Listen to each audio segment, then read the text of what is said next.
something here in a second. Yes. Oh. So, lesson 5.6.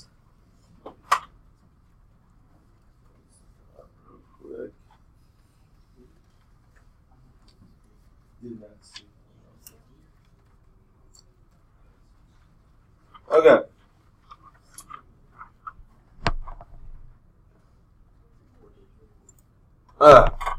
So today our warm-up says find the slope of the line that passes through the point.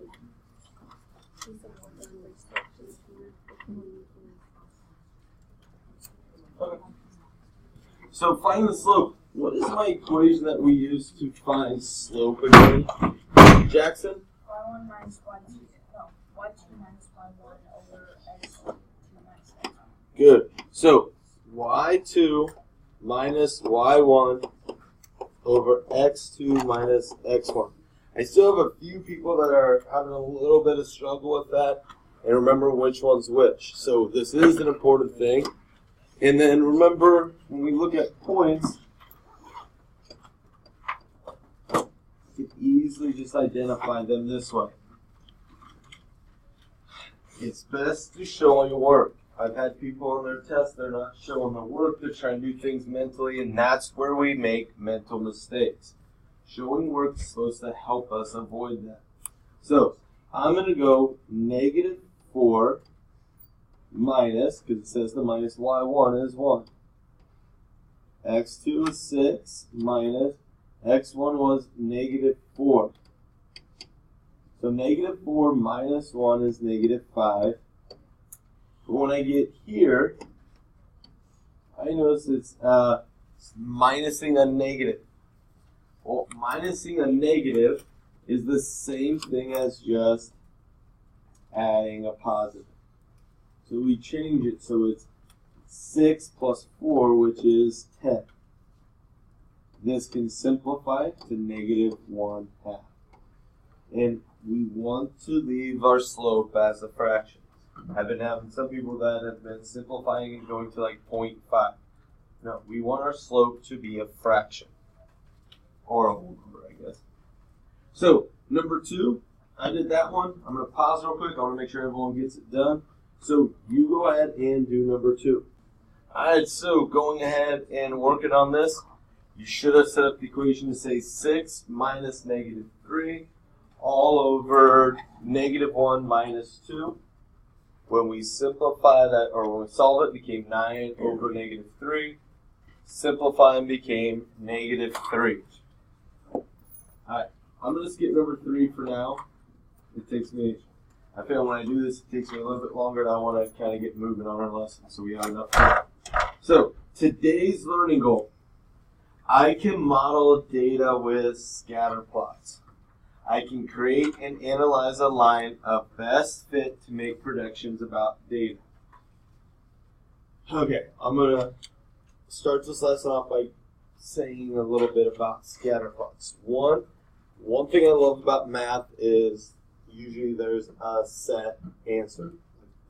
That's personally what I like over math, over like reading or writing, where some of the stuff's up to interpretation. Usually math, we get an answer. It's 7. There's no argument about it. I can prove it. Scatter plots are the ones that I do not love. And this is me. I've had friends that love scatter plots. The reason is, with our scatter plot, this part right here, analyze a line of best fit. We are going to have some different answers today. So, when we're doing something, and I'm doing the example, and you're doing an example, there might be a couple times we have a different answer, and that is okay. You have to see, is yours similar to mine? Is it close? Because with our scatter plot, we're not going to have an exact answer. Okay? So it will make sense as we go, but as you're going, don't get discouraged if you look and go, I didn't do mine like that. Mine was off a little bit. It's going to be okay. There's a couple parts, though, about scatter plots that we have to know. So if we scroll down here, it says fit to a line. There's 3 types of correlations that we need to know of. And we have a positive correlation, When x increases, y also increases. Here's a scatter plot. Any ideas why we call it a scatter plot? Because it's scattered. Yeah, the points are scattered all over. We're used to working with linear equations where they follow a direct variation straight line. But now, we're not seeing that. This, if I look at this example, this is weight to height. And so when they took these coordinate points, they took people's weight and they found out that, hey, when a person's taller, the higher up you go, usually they weigh more. And if you think about that in real life, does that make sense? Well, yeah. Usually people that are taller end up weighing more. Is that always the case, though? Yeah. No. I probably weigh what a 7-footer would weigh, or should weigh. So, it's not always the case. We have little exceptions. So this is probably me here. But anyways, so scatter plots are going to show the trend. It usually happens this way. If I look at it though, I can see that my dots do tend to move in this direction, right? The taller you are, the heavier the person. Typically, not always, but it looks like the dots are fairly moving up and right. Well, just like a line, up and to the right is a positive correlation. So we'll say it's a positive correlation.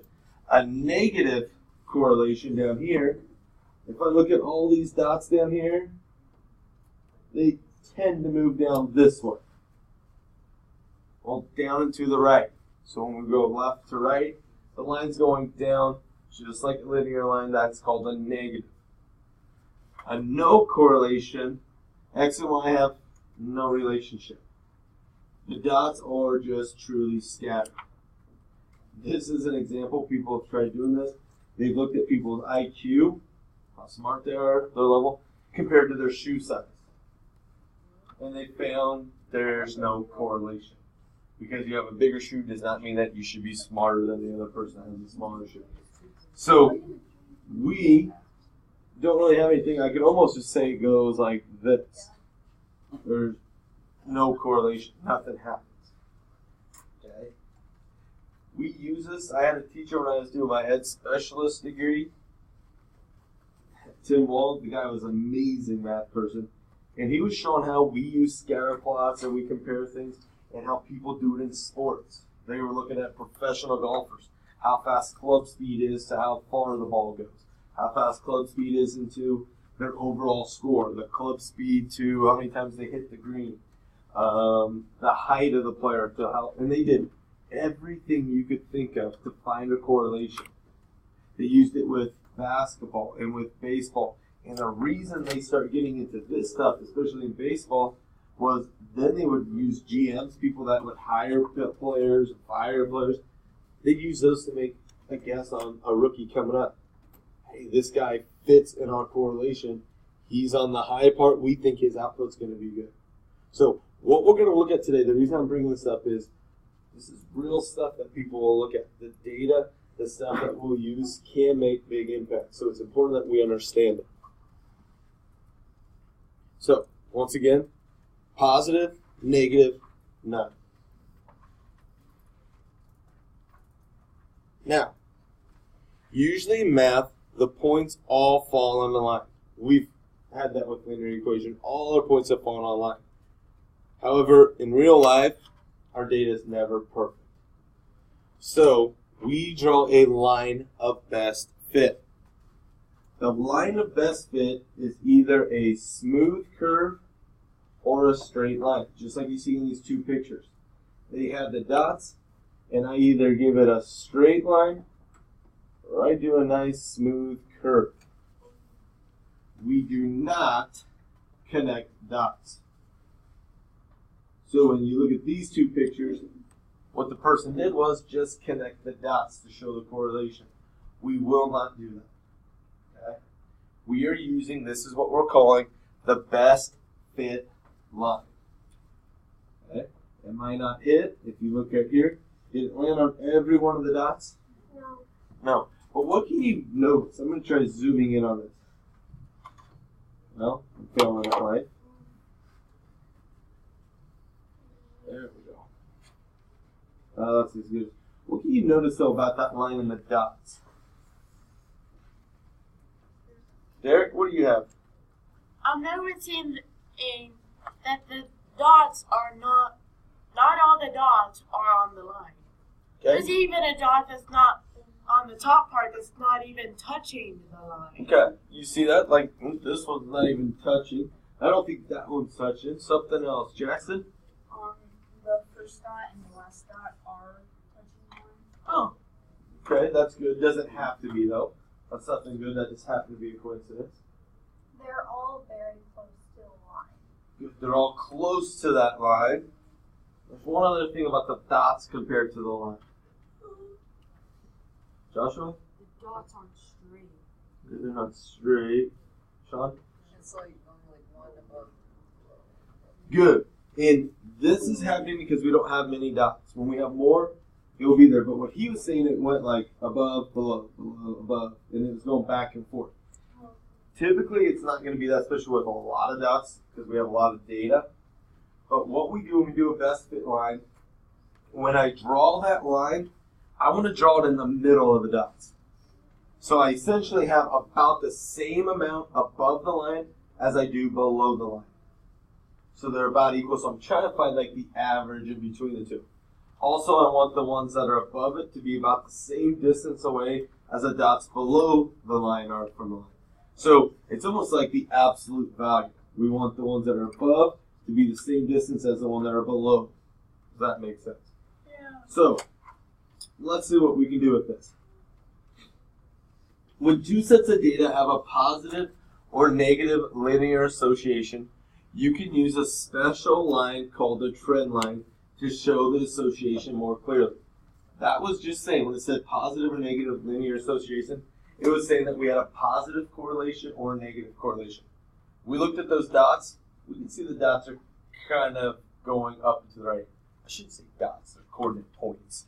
Or our data. Our data is going up to the right. So we're going to use our trend line. That's what we're going to draw. And a trend line is a line on a scatter plot drawn near the points that approximates the association between the data sets. Approximates what I'm going to put in there. That's what I don't like on today's assignment. Like some of you are going to love it because, ooh, like I have some leeway on my answer. Like I have a better chance of getting it right. There's not just a set answer. I hate it because I'm one of those people that I like to know specifics. Plus, now I have to look at everyone's homework like even more close to make sure you did it right. So the trend line should be as close as possible to each data point, and there should be about as many points above the trend line as below it, just like I said. So we see there's the dots, and they have roughly the same amount of dots on each side. Is it going to be perfect? No. Especially what if we get data with 500 people? Am I going to ask you to count every single dot to make sure you put it right in the middle? No, it would be a tedious task. It would be almost impossible. So, here's what we're going to do first. Describe the correlation of the data graph in the scatter plot. I want you on each one of these to real quick, right underneath, I'll show you, I'm going to put it right here. I don't want to give the answer because I want to see if you guys can get this. Describe the correlation on each graph. So write positive, negative, or no correlation. So for each one of those, I'll give you just a few seconds. I want you to write it so you can check to see if you're understanding this.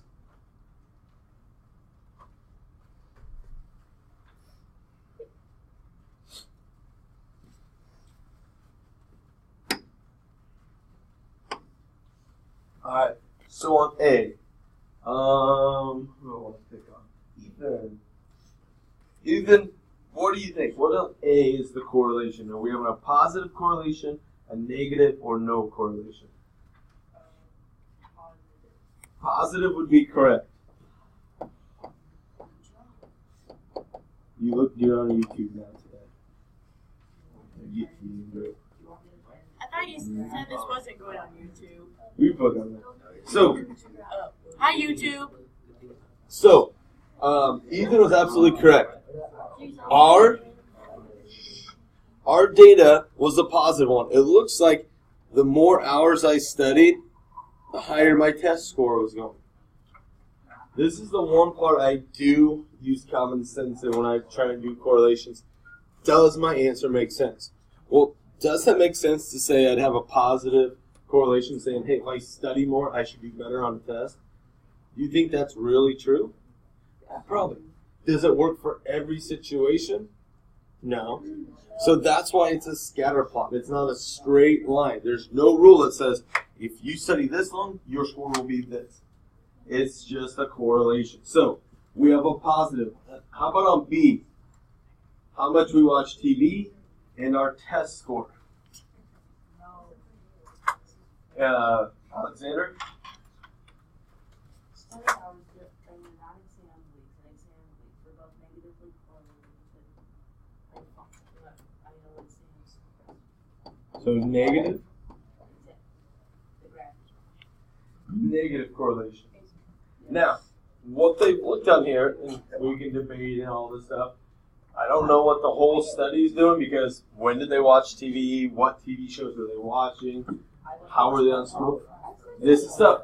But the graph that they showed that they would give other data with does show that the more hours you spend watching TV, and I don't know if this is per day or per week or what, but they would use this to prove a point. For example, when I was doing my master's degree, my ed specialist, and I had to do a thesis paper, and I had to be proving a point, I had to include graphs into my stuff to prove my points. I was talking about how, I forget what mine was. I think mine was about, I don't even remember, but it was related to their scores on the math test.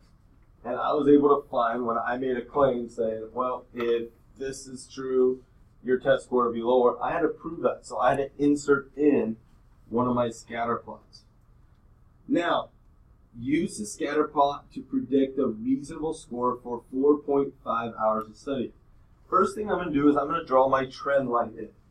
We know this is a positive, and you can almost see where the line goes, can't you?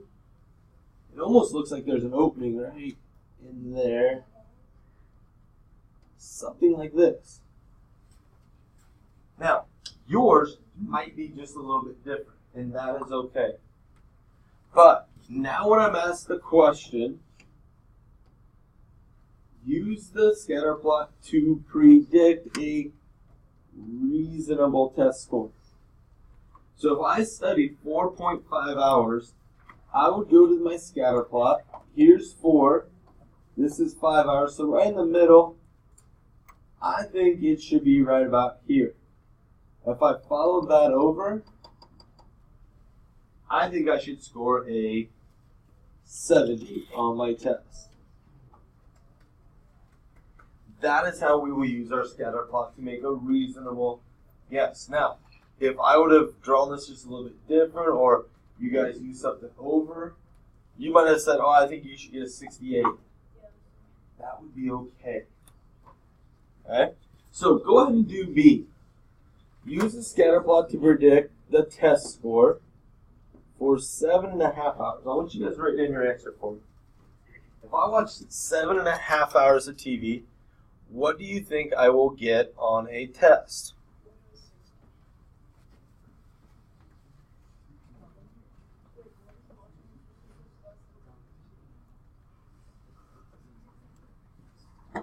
When you have it, if you really doing that, be fantastic.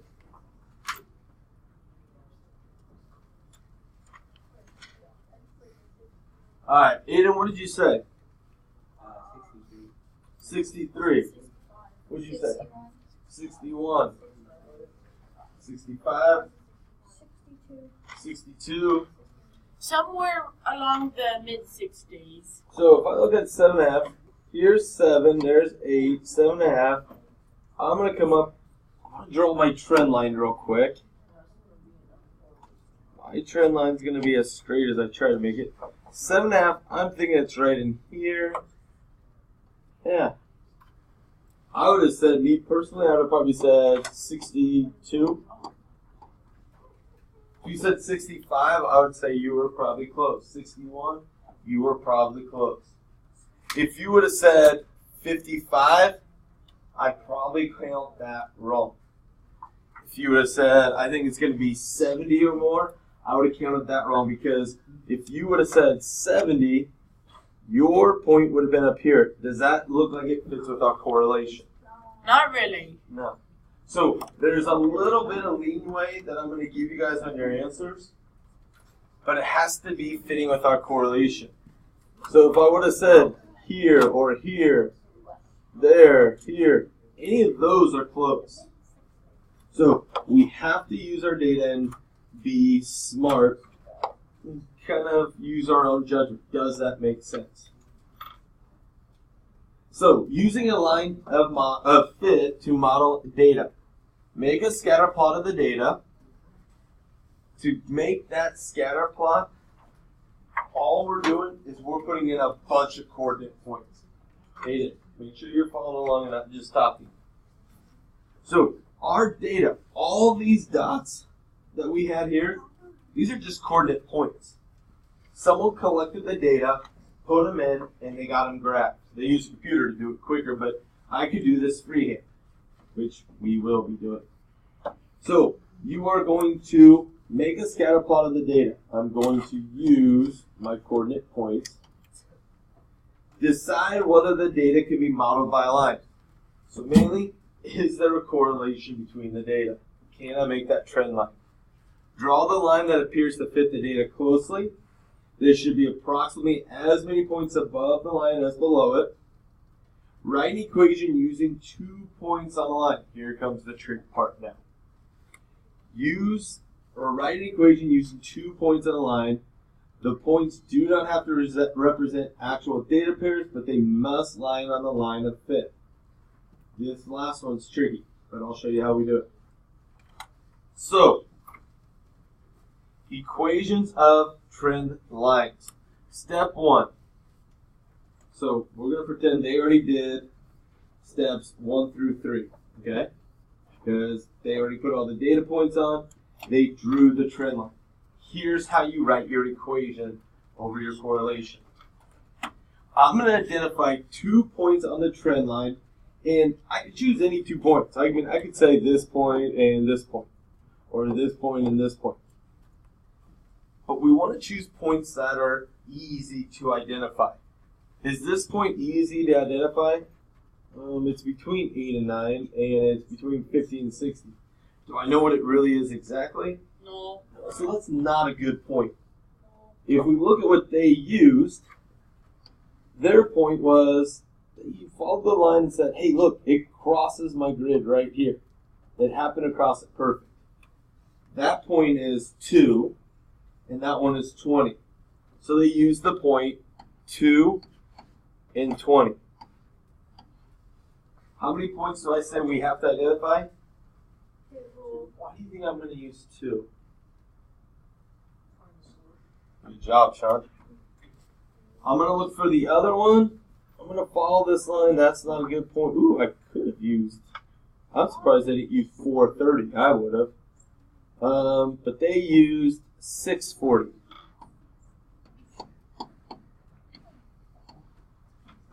Alright, so they use those points.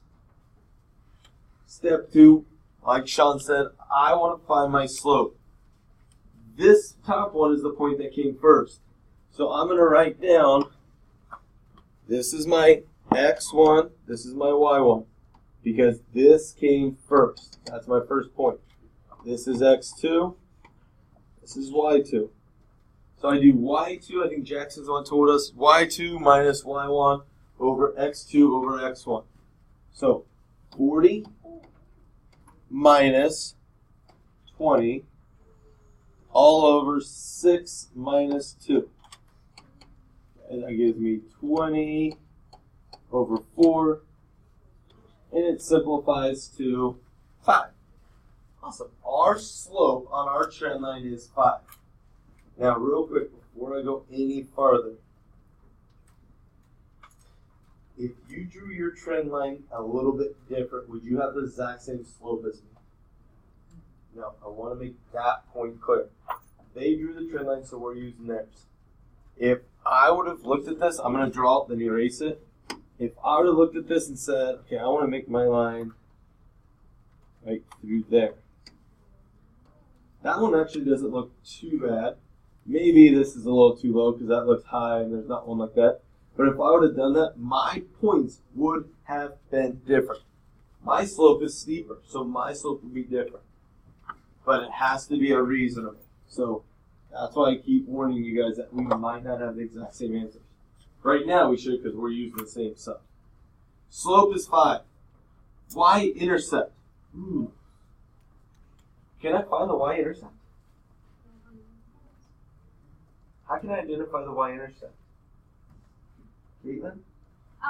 Take the point, take the line and find wherever it touches y. Okay, I could. It looks like it's going to touch right in here, but I'm not sure. There's a foolproof way to know. Really? So you take one of your Coordinate points. coordinate points, and then you do 20, and then equal your slope times your other. Good. So really, I'm going to use my slope-intercept form, right? Slope-intercept is y equals mx plus b. And like she was saying is, I'm going to use one of my points, so 220. Well, 20 is y, so I'm going to say 20 equals slope. We found slope was 5. X, well, the other coordinate that matched up with it, 20 was y, so x is 2 plus b. We now just solve this equation for b. 20 equals 5 times 2 is 10, so 10 plus b. Subtract 10. 10 equals b. Right, our y-intercept is 10, which, Caitlin, that's kind of what you thought it was going to be, wasn't it? Yeah. But we weren't positive. This, solving with our equation, let us know for sure. Now we write our equation. Well, we can do that because we can say y equals, we know our slope. It's 5. We know our y-intercept. It's 10. That is our line. This is the equation for our trend line. So I'm going to go over those steps real quick again. They graphed all their data. All these little data points, these coordinate points, you just used their coordinates and drew the dots. Then they said, okay, I have a positive correlation. I can use a trend line. And they drew their trend line where they thought was best. They chose 2 points that they knew the coordinates of it for sure. And they used those 2 points to first find slope. Then they used 1 point in slope to identify our y-intercept. And then we can use our slope and y-intercept to write our equation. Perfect. To be honest, we could have skipped that y-intercept part. And I could have used these 2 coordinate points and wrote it in point slope form. Because then I know a point and I would know my slope, and we could have gotten it too. So we have 1, 2, I don't think we're going to do all these because of time. So, I wonder if I even want to do this or just let you guys start homework right now. We have about 8 minutes. I think I'd rather have you guys just start your homework.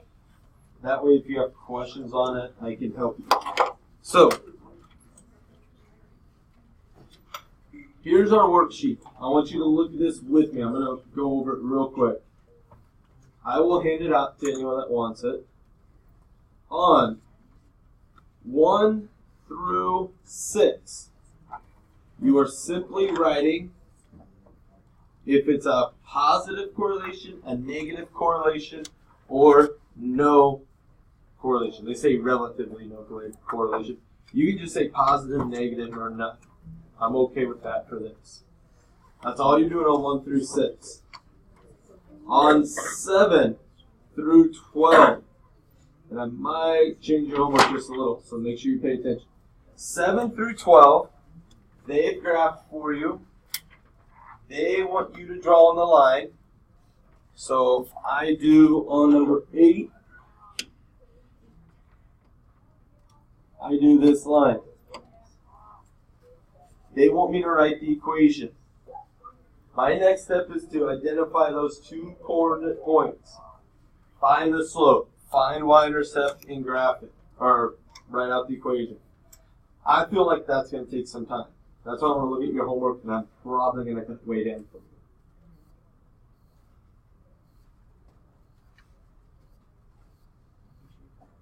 Okay, here's what I want to do. So 7 through 12, they did the coordinate points for you. You just have to do the trend line and find the data. On these 2, or these rest, you're making it. So here's what we're going to change on your homework. I want you to do, I'll write up here on my board, I want you to do 1 through 6, because I don't think that will take you any time at all. And let's do